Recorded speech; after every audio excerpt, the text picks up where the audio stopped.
नमस्कार। मैं आपकी दोस्त वंदना और आपका वाणी चैनल पर स्वागत है। तो मेरा यह एक छोटा सा प्रयास है कि साहित्य के प्रमुख कथा कहानियों को अपनी आवाज़ देकर आप तक पहुंचाने की और साहित्य प्रेम जगाने की। इसके लिए आप हमसे जुड़िए और हमारे चैनल को लाइक करें, सब्सक्राइब करें, शेयर करें और फेसबुक पेज पर भी हमसे जुड़ें। तो आज हम शुरू करते हैं प्रेमचंद जी का उपन्यास निर्मला। यूं तो बाबू उदय भानुलाल के परिवार में बीसों ही प्राणी थे। कोई ममेरा भाई था, कोई फुफेरा, कोई भांजा था, कोई भतीजा। लेकिन यहाँ हमें उनसे कोई प्रयोजन नहीं। वह अच्छे वकील थे, लक्ष्मी प्रसन्न थी और कुटुंब के दरिद्र प्राणियों को आश्रय देना उनका कर्तव्य ही था।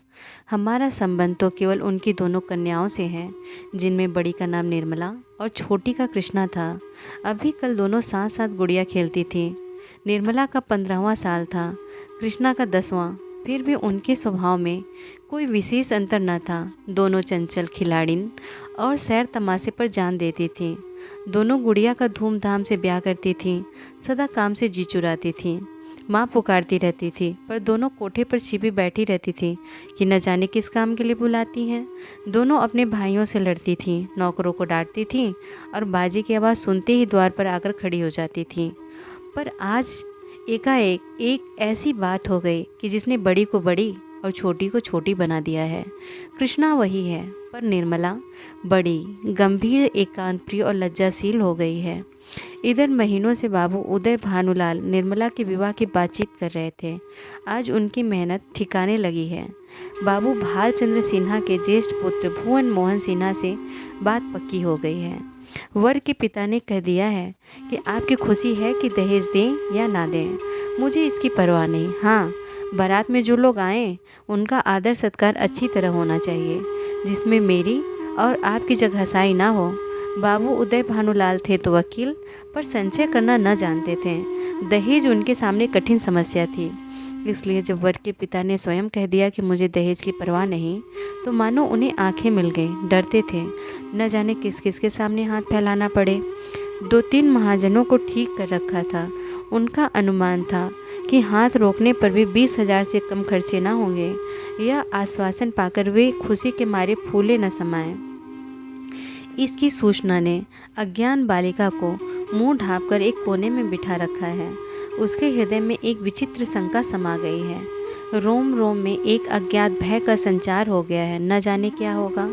उसके मन में वे उमंगें नहीं हैं जो युवतियों की आंखों में तिरछी चितवन बनकर, होठों पर मधुर हास्य बनकर और अंगों में लास्य बनकर प्रकट होती हैं। नहीं, वहाँ अभिलाषाएं नहीं हैं। वहाँ केवल शंकाएं, चिंताएं और भीरू कल्पनाएं हैं। यौवन का अभी तक पूर्ण प्रकाश नहीं हुआ है। कृष्णा कुछ कुछ जानती है, कुछ कुछ नहीं जानती। जानती है बहन को अच्छे गहने मिलेंगे, द्वार पर बाजे बजेंगे, मेहमान आएंगे, नाच गाना होगा, यह जानकर प्रसन्न है। और यह भी जानती है कि बहन सबके गले मिलकर रोएगी, यहाँ से रो धोकर विदा हो जाएगी, मैं अकेली रह जाऊँगी। यह जानकर दुखी है, पर यह नहीं जानती कि यह किस लिए हो रहा है। माताजी और पिताजी क्यों बहन को इस घर से निकालने को इतने उत्सुक हो रहे हैं। बहन ने तो किसी को कुछ नहीं कहा, किसी से लड़ाई नहीं की। क्या इसी तरह एक दिन मुझे भी ये लोग निकाल देंगे? मैं भी इसी तरह कोने में बैठकर रोऊंगी और किसी को मुझ पर दया न आएगी। इसलिए वो भयभीत भी है। संध्या का समय था। निर्मला छत पर जाकर अकेली बैठी आकाश की ओर त्रिषित नेत्रों से ताक रही थी। ऐसा मन होता था कि पंख होते तो वह उड़ जाती और इन सारे झंझटों से छूट जाती। इस समय बहुधा दोनों बहनें कहीं सैर करने जाया करती थीं। बग्गी खाली न होती तो बगीचे में ही टहला करती। इसलिए कृष्णा उसे खोजती फिरती थी। जब कहीं न पाया तो छत पर आई और उसे देखते ही हंसकर बोली, तुम यहाँ कर छिपी बैठी हो और मैं तुम्हें ढूंढती फिरती हूँ। चलो, बग्गी तैयार करा आई हूँ। निर्मला ने उदासीन भाव से कहा, तू जा, मैं न जाऊंगी। कृष्णा, नहीं मेरी अच्छी दीदी, आज ज़रूर चलो, देखो कैसी ठंडी ठंडी हवा चल रही है। निर्मला, मेरा मन नहीं चाहता, तू चली जा। कृष्णा की आंखें डबडबा आईं। कांपती हुई आवाज़ से बोली, आज तुम क्यों नहीं चलती? मुझसे क्यों नहीं बोलती? क्यों इधर उधर छिपी छिपी फिरती हो? मेरा जी अकेले बैठे बैठे घबराता है। तुम न चलोगी तो मैं भी न जाऊंगी। यहीं तुम्हारे साथ बैठी रहूँगी। निर्मला, और जब मैं चली जाऊँगी तब क्या करेगी? तब किसके साथ खेलेगी और किसके साथ घूमने जाएगी बता? कृष्णा, मैं भी तुम्हारे साथ चलूँगी, अकेले मुझसे यहाँ ना रहा जाएगा। निर्मला मुस्कुराकर बोले, तुझे अम्मा न जाने देंगे। कृष्णा, तो मैं भी तुम्हें न जाने दूँगी। तुम अम्मा से यह क्यों नहीं कह देती कि मैं न जाऊँगी? निर्मला, कह तो रही हूँ, कोई सुनता है? कृष्णा, तो क्या यह तुम्हारा घर नहीं है? निर्मला, नहीं, मेरा घर होता तो कोई मुझे ज़बरदस्ती निकाल देता। कृष्णा, इसी तरह किसी दिन मैं भी निकाल दी जाऊँगी। निर्मला, और नहीं, क्या तू बैठी रहेगी? हम लड़कियां हैं, हमारा घर कहीं नहीं होता। कृष्णा, चंदर भी निकाल दिया जाएगा? निर्मला, चंदर तो लड़का है, उसे कौन निकालेगा? कृष्णा, तो लड़कियां बहुत खराब होती होंगी। निर्मला, खराब न होती तो घर से भगाई क्यों जाती? कृष्णा, चंदर इतना बदमाश है, उसे कोई नहीं भगाता। हम तुम तो कोई बदमाशी भी नहीं करती। एकाएक चंदर धम धम करता हुआ छत पर आ पहुंचा और निर्मला को देखकर बोला, अच्छा आप यहाँ बैठी हैं? ओहो, अब तो बाजे बजेंगे, दीदी दुल्हन बनेगी, पालकी पर चढ़ेगी। ओहो ओहो। चंदर का पूरा नाम चंद्रभानु सिन्हा था। निर्मला से 3 साल छोटा और कृष्णा से 2 साल बड़ा। निर्मला, चंदर मुझे चिढ़ाओगे तो अभी जाकर अम्मा से कह दूँगी। चंदर, तो चिढ़ती क्यों हो? तुम भी बाजे सुनना। ओहो, अब आप दुल्हन बनेंगी, क्यों किसनी? तू बाजे सुनेगी ना? वैसे बाजे तूने कभी सुने ना होंगे। कृष्णा, क्या बैंड से भी अच्छे होंगे? चंदर, हाँ हाँ, बैंड से भी अच्छे, 1000 गुने अच्छे, लाख गुने अच्छे। तुम क्या जानो, एक बैंड सुन लिया तो समझने लगी कि उससे अच्छे बाजे नहीं होते। बाजे बजाने वाले लाल लाल वर्दियाँ और काली काली टोपियाँ पहने होंगे, ऐसे खूबसूरत मालूम होंगे कि तुमसे क्या कहूँ। आतिशबाजियाँ भी होंगी, हवाइयाँ आसमान में उड़ जाएंगी और वहाँ तारों में लगेंगी तो लाल पीले हरे नीले तारे टूट टूट कर गिरेंगे, बड़ा मज़ा आएगा। कृष्णा, और क्या क्या होगा चंदन, बता दे मेरे भैया। चंद्रभानु, मेरे साथ घूमने चल तो रास्ते में सारी बात बता दूँ। ऐसे ऐसे तमाशे होंगे कि देख कर तेरी आंखें खुल जाएंगी। हवा में उड़ती हुई परियां होंगी, सचमुच की परियां। कृष्णा, अच्छा चलो, लेकिन न बताओगे तो मारूंगी। चंद्रभानु और कृष्णा चले गए, पर निर्मला अकेली बैठी रह गई। कृष्णा के चले जाने से इस समय उसे बड़ा क्षोभ हुआ। कृष्णा, जिसे वह प्राणों से भी अधिक प्यार करती थी, आज इतनी निठुर हो गई, अकेली छोड़कर चली गई। बात कोई न थी, लेकिन दुखी हृदय दुखती हुई आँख है, जिसमें हवा से भी पीड़ा होती है। निर्मला बड़ी देर तक बैठी रोती रही। भाई बहन माता पिता सभी इसी बात मुझे भूल जाएंगे, सबकी आंखें फिर जाएंगी, फिर शायद इन्हें देखने को भी तरस जाऊं। बाग में फूल खिले हुए थे, मीठी मीठी सुगंध आ रही थी। चैत का शीतल मंद समीर चल रहा था, आकाश में तारे छिटके हुए थे। निर्मला इन्हीं शोक में विचारों में पड़ी पड़ी सो गई और आँख लगते ही उसका मन स्वप्न देश में विचरने लगा। क्या देखती है कि सामने एक नदी लहरें मार रही है और वह नदी के किनारे नाव की बाट देख रही है। संध्या का समय है, अंधेरा किसी भयंकर जंतु की भांति बढ़ता आता है।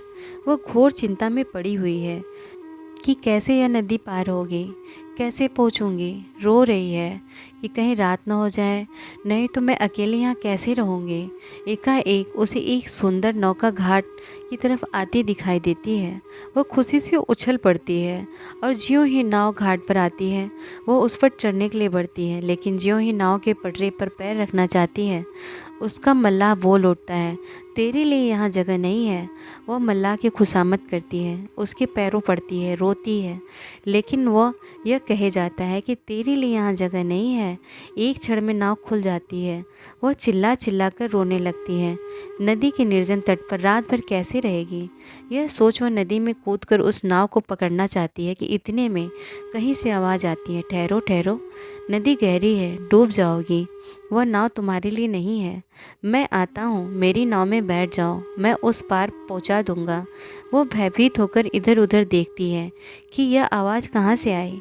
थोड़ी देर से बाद एक छोटी सी डोंगी आती दिखाई देती है। उसमें न पाल है, न पतवार और न मस्तूल। पेंदा फटा हुआ है, तख्ते टूटे हुए, नाव में पानी भरा हुआ है और एक आदमी उसमें से पानी उलीच रहा है। वह उससे कहती है, यह तो टूटी है, यह कैसे पार लगेगी। मल्लाह कहता है, तुम्हारे लिए यही भेजी गई है, आकर बैठ जाओ। वह एक क्षण सोचती है, इसमें बैठूं या ना बैठूं। अंत में वह निश्चय करती है कि बैठ जाऊं। यहाँ अकेली पड़ी रहने से नाव में बैठ जाना फिर भी अच्छा है। किसी भयंकर जंतु के पेट में जाने से तो यही अच्छा है कि नदी में डूब जाऊं। कौन जाने नाव पार पहुंच ही जाए।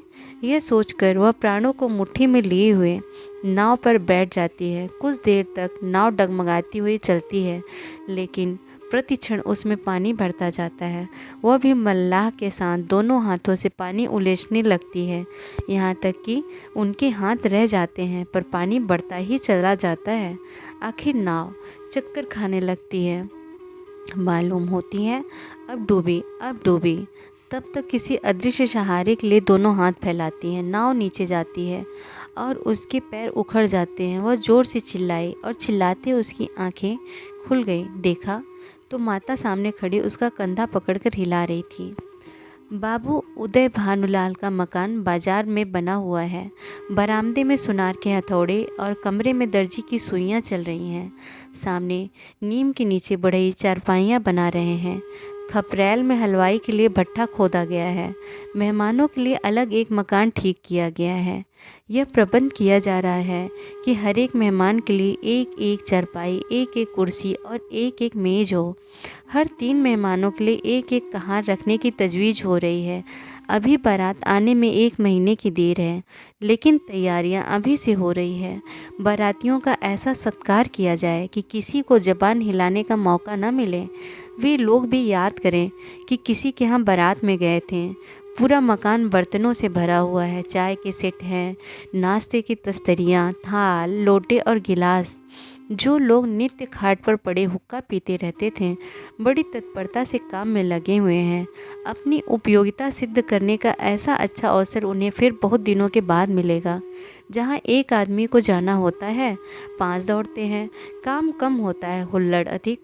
जरा जरा सी बात पर घंटों तर्क वितर्क होता है और अंत में वकील साहब को आकर निर्णय करना पड़ता है। एक कहता है यह घी खराब है, दूसरा कहता है इससे अच्छा बाजार में मिल जाए तो टांग की राह से निकल जाऊं, तीसरा कहता है इसमें तो हींग आती है, चौथा कहता है तुम्हारी नाक ही सड़ गई है, तुम क्या जानो घी किसे कहते हैं। जब से यहाँ आए हो घी मिलने लगा है, नहीं तो घी के दर्शन भी ना होते थे। इस पर तकरार बढ़ जाती है और वकील साहब को झगड़ा चुकाना पड़ता है। रात के 9 बजे थे। उदय भानुलाल अंदर बैठे हुए खर्च का तखमीना लगा रहे थे। वो प्राय रोज़ ही तखमीना लगाते थे, पर रोज़ ही उसमें कुछ न कुछ परिवर्तन और परिवर्धन करना पड़ता था। सामने कल्याणी बहुत सिकोड़े हुए खड़ी थी। बाबू साहब ने बड़ी देर के बाद सिर उठाया और बोले 10,000 से कम नहीं होता, बल्कि शायद और बढ़ जाए। कल्याणी 10 दिन में 5 से 10,000 हुए, 1 महीने में तो शायद 1 लाख नौबत आ जाए। उदय भानुलाल क्या करूं, जगहसाई भी तो अच्छी नहीं लगती। कोई शिकायत हुई तो लोग क्या कहेंगे, नाम बड़े और दर्शन छोटे। फिर जब वो मुझसे दहेज 1 पाई नहीं लेते तो मेरा भी कर्तव्य है कि मेहमानों के आदर सत्कार में कोई बात उठा न रखूं। कल्याणी जब से ब्रह्मा ने सृष्टि रची तब से आज तक कभी बारातियों को कोई प्रसन्न नहीं रख सका। उन्हें दोष निकालने और निंदा करने का कोई न कोई अवसर मिल ही जाता है। जिसे अपने घर सूखी रोटियां भी मैसर नहीं, वो भी बारात में जाकर तानाशाह बन बैठता है। तेल खुशबूदार नहीं, साबुन टके से का जाने कहाँ से बटोर लाएं। कहार बात नहीं सुनते, लालटेनें धुआं देती हैं, कुर्सियों में खटमल है, चारपाइयाँ ढीली हैं, जनवासी की जगह हवादार नहीं। ऐसी ऐसी हज़ारों शिकायतें होती रहती हैं। उन्हें आप कहाँ तक रोकिएगा। अगर यह मौका न मिला तो कोई और ऐब निकाल लिए जाएंगे। भाई यह तेल तो रंडियों के लगाने लायक है, हमें तो सादा तेल चाहिए। जनाब ने साबुन नहीं भेजा है, अपनी अमीरी की शान दिखाई है, मानो हमने साबुन देखा ही नहीं। ये कहार नहीं, यमदूत हैं, जब देखिए सिर पर सवार। लालटेनी ऐसी भेजी हैं कि आंखें चमकने लगती हैं। अगर 10-5 दिन इस रोशनी में बैठा पड़े तो आंखें फूट जाएं। जनवासा क्या है, अभागे का भाग्य है जिस पर चारों तरफ से झोंके आते रहते हैं। मैं तो फिर यही कहूँगी कि बारातियों के नखरों का विचार ही छोड़ दो। उदय भानुलाल तो आखिर तुम मुझे क्या करने को कहती हो। कल्याणी कह तो रही हूँ, पक्का इरादा कर लो कि मैं 5,000 से अधिक खर्च ना करूँगा। घर में तो टका है नहीं, कर्ज ही का भरोसा ठहरा, तो इतना कर्ज क्यों लें कि ज़िंदगी में अदा ना हो। आखिर मेरे और बच्चे भी तो हैं, उनके लिए भी तो कुछ चाहिए। उदय भानुलाल: तो आज मैं मरा जाता हूँ। कल्याणी: जीने मरने का हाल कोई नहीं जानता। उदय भानुलाल: तो तुम बैठी यही मनाया करती हो। कल्याणी: इसमें बिगड़ने की कोई बात नहीं, मरना एक दिन सभी को है, कोई यहाँ अमर होकर थोड़े ही आया है। आंखें बंद कर लेने से तो होने वाली बात न टलेगी। रोज़ आंखों देखती हूँ, बाप का देहांत हो जाता है, उसके बच्चे गली गली ठोकरे खाते फिरते हैं। आदमी ऐसा काम ही क्यों करे। उदय भानुलाल ने जलकर कहा: तो अब समझ लो कि मेरे मरने के दिन निकट आ गए। यही तुम्हारी भविष्यवाणी है। सुहाग से स्त्रियों का जी उबते नहीं सुना था, आज यह नई बात मालूम हुई। रंडापे में भी कोई सुख होगा ही। कल्याणी: तुमसे दुनिया की कोई भी बात कही जाती है तो जहर उगलने लगते हो, इसलिए न कि जानते हो इसे कहीं टिकना नहीं है, मेरी ही रोटियों पर पड़ी है। और कुछ यहाँ जहाँ कोई बात कही बस सिर हो गए, मानो मैं घर की लौंडी हूँ। मेरा केवल रोटी और कपड़े का नाता है। जितना ही मैं दबती हूँ तुम और भी दबाते हो। मुफ्तखोर माल उड़ाए, कोई मुंह न खोले। शराब कबाब में रुपए लुटे, कोई जबान न हिलाए। वे सारे कांटे मेरे बच्चों के लिए ही तो बोए जा रहे हैं। उदय भानलाल: तो मैं क्या तुम्हारा गुलाम हूँ। कल्याणी: तो क्या मैं तुम्हारी लौंडी हूँ। उदय भानलाल: ऐसे मर्द और होंगे जो औरतों के इशारे पर नाचते हैं। कल्याणी: तो ऐसी स्त्रियाँ भी और होंगी जो मर्दों की जूतियाँ सहा करती हैं। उदय भानुलाल: मैं कमाकर लाता हूँ, जैसे चाहे खर्च करूँ, किसी को बोलने का अधिकार नहीं। कल्याणी: तो आप अपना घर संभालिए, ऐसे घर को मेरा दूर से ही सलाम है, जहाँ मेरी कोई पूछ नहीं। घर में तुम्हारा जितना अधिकार है उतना ही मेरा भी, इससे जौ भर भी कम नहीं। अगर तुम अपने मन के राजा हो तो मैं भी अपने मन की रानी हूँ। तुम्हारा घर तुम्हें मुबारक रहे। मेरे लिए पेट की रोटियों की कमी नहीं है। तुम्हारे बच्चे हैं, मारो या जिलाओ, न आंखों से देखूंगी न पीड़ा होगी। आंखें फूटी पीर गई। उदय भानुलाल: क्या तुम समझती हो कि तुम न संभालोगी तो मेरा घर ही न संभलेगा। मैं अकेले ऐसे ऐसे 10 घर संभाल सकता हूँ। कल्याणी: कौन? अगर आज के महीनों दिन मिट्टी में न मिल जाए तो कहना कोई कहती थी। यह कहते कहते कल्याणी का चेहरा तमतमा उठा। वह झमक कर उठी और कमरे के द्वार की ओर चली। वकील साहब मुकदमे में तो खूब मेनमेक निकालते थे, लेकिन स्त्रियों के स्वभाव का उन्हें कुछ यूं ही सा ज्ञान था। यही एक ऐसी विद्या है जिसमें आदमी बूढ़ा होने पर भी कोरा रह जाता है। अगर वे अब भी नरम पड़ जाते और कल्याणी का हाथ पकड़कर बिठा लेते तो शायद वह रुक जाती, लेकिन आपसे यह तो हो न सका। उल्टे चलते चलते एक और चरका दिया। बोला: मैके का घमंड होगा। कल्याणी ने द्वार पर रुककर पति की ओर लाल लाल नेत्रों से देखा और बिफर कर बोली: मैके वाले मेरे तकदीर के साथी नहीं हैं, और न मैं इतनी नीच हूँ कि उनकी रोटियों पर जाकर पड़ूँ। उदयभान: तब कहाँ जा रही हो। कल्याणी: तुम यह पूछने वाले कौन होते हो। ईश्वर की सृष्टि में असंख्य प्राणियों के लिए जगह है, क्या मेरे लिए जगह नहीं है। यह कहकर कल्याणी कमरे के बाहर निकल गए। आंगन में आकर उसने एक बार आकाश की ओर देखा, मानो तारागढ़ को साक्षी दे रही है कि मैं इस घर में कितनी निर्दयता से निकाली जा रही हूँ। रात के 11 बज गए थे। घर में सन्नाटा छा गया था। दोनों बेटों की चारपाई उसी के कमरे में रहती थी। वह अपने कमरे में आए, देखा चंद्रभानु सोया है। सबसे छोटा सूर्यभानु चारपाई पर उठ बैठा है। माता को देखते ही वह बोला: तुम कहाँ गई थी अम्मा। कल्याणी दूर ही से खड़े खड़े बोली: कहीं तो नहीं बेटा, तुम्हारे बाबूजी के पास गई थी। सूर्य: तुम तली दई, मुझे अकेले दल लग रहा था। तुम क्यों तली दई तो बताओ। यह कहकर बच्चे ने गोद में चढ़ने के लिए दोनों हाथ फैला दिए। कल्याणी अब अपने को रोक न सकी। मातृ स्नेह के सुधा प्रवाह से उसका संतप्त हृदय परिप्लावित हो गया। हृदय के कोमल पौधे जो क्रोध के ताप से मुरझा गए थे फिर हरे हो गए, आंखें सजल हो गई। उसने बच्चे को गोद में उठा लिया और छाती से लगाकर बोले: तुमने पुकार क्यों न लिया बेटा। सूर्य: पुतालता तो था, तुम थूनती न थी। बताओ, अब तो कभी न दाओगी। कल्याणी: नहीं भैया, अब नहीं जाऊंगी। यह कहकर कल्याणी सूर्यभान को लेकर चरपाई पर लेटी। माँ के हृदय से लिपटते ही बालक निशंक होकर सो गया।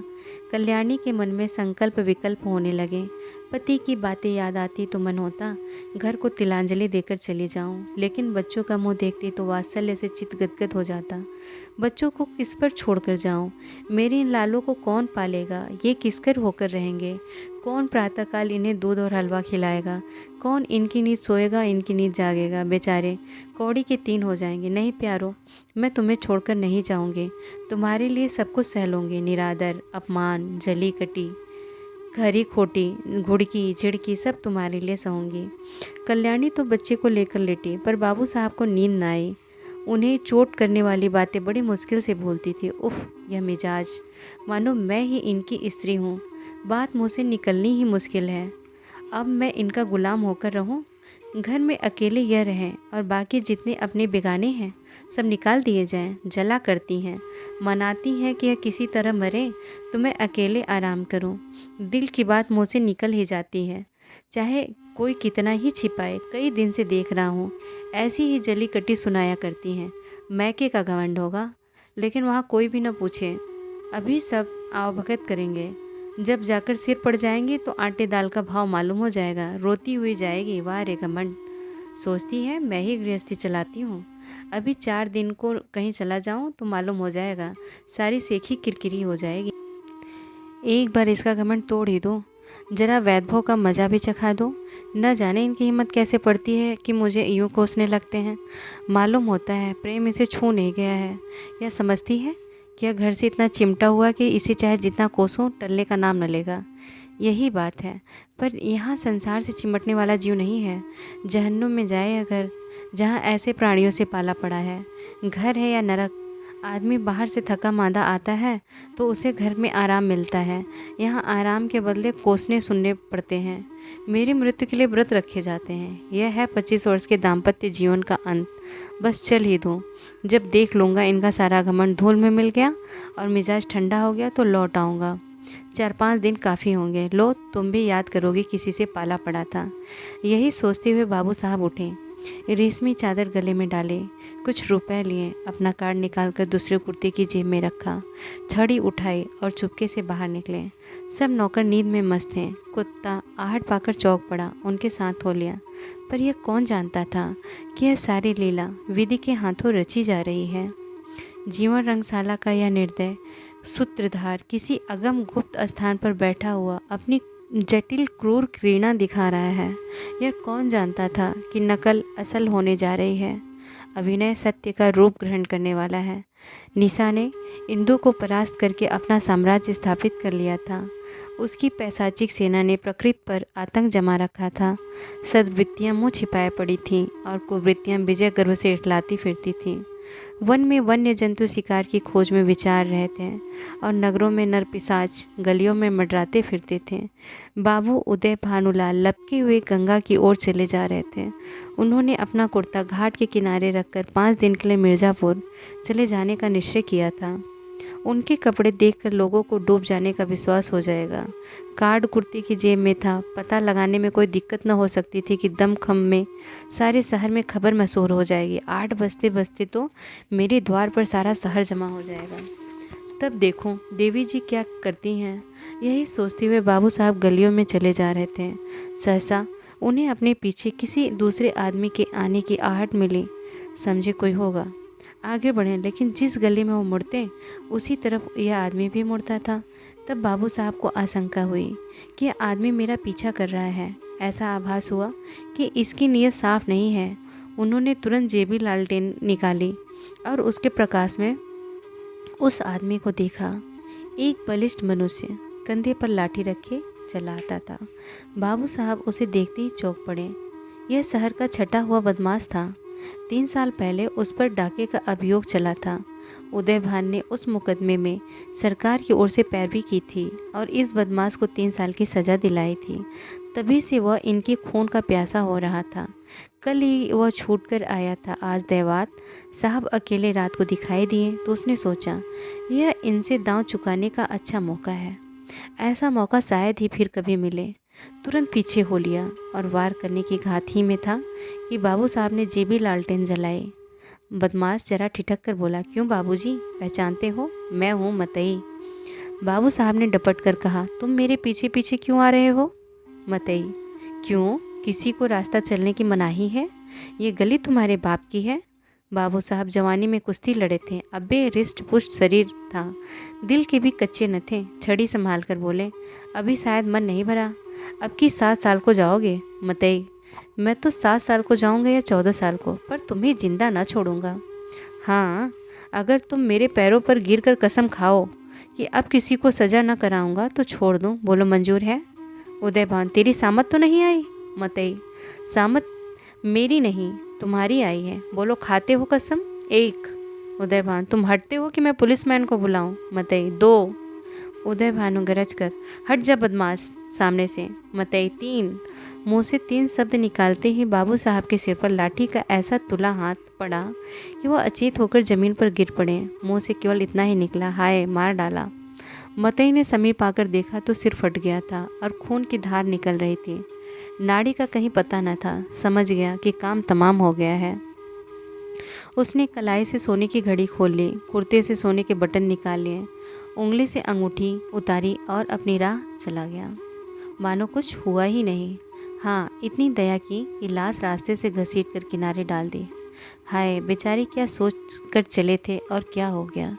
जीवन तुमसे ज़्यादा आसार भी दुनिया में कोई वस्तु है क्या? वह उस दीपक की भांति क्षणभंगुर नहीं जो हवा के एक झोंके से बुझ जाता है।